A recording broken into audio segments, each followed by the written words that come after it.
مهمون امروز ما رؤسای جمهور دو کشور ایران و آمریکا هستن که قراره با هم مذاکره کنن. چرا به هم نگاه نمی‌کنید؟ مذاکره غیر مستقیمه. نه آقا اون کنسل شد، الان مستقیمه ولی یواشکی و دور از رسانه. ترامپ میگه نوشته شرط اولت برای مذاکره اینه که آذربایجان رو بدن به آمریکا. یا شاسن آذربایجان و شاخلره. چی میگی؟ من از بچگی دوست داشتم ترک باشم. الان فرصت غنیمت شمردم، گفتم تو این توافق یه سوء استفاده شخصی هم بکنم. ما محسن چاوشی هم میخوایم. چاوشی رو که نه، ولی امینمو میگیرم ساسیو میدم. به به مسعود زرنگی ها. یه بار دیگه به من بگی مسعود میلم بدو زنت به گونی.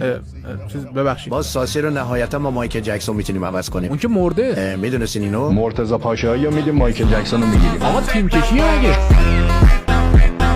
نفت ما چی شد؟ نفت نه، ولی برق میدیم بهتون. برق که خودتون هم ندارین. تو از کجا میدونی؟ با ما یه چند شب پیش بیدو رو فرستادیم بالا سرتون شبونه بمبارونتون کنه. انقدر همه جا تاریک بود هیچی ندید. بنده خدا دست خالی برگشت. به این میگن استراتژی جنگ خاموش. آقا ما نفت میخوایم. قبول، ما هم فنبوی میخوایم. مسعود زهر ما. نه اونا بالا خودمونه نمیدونم.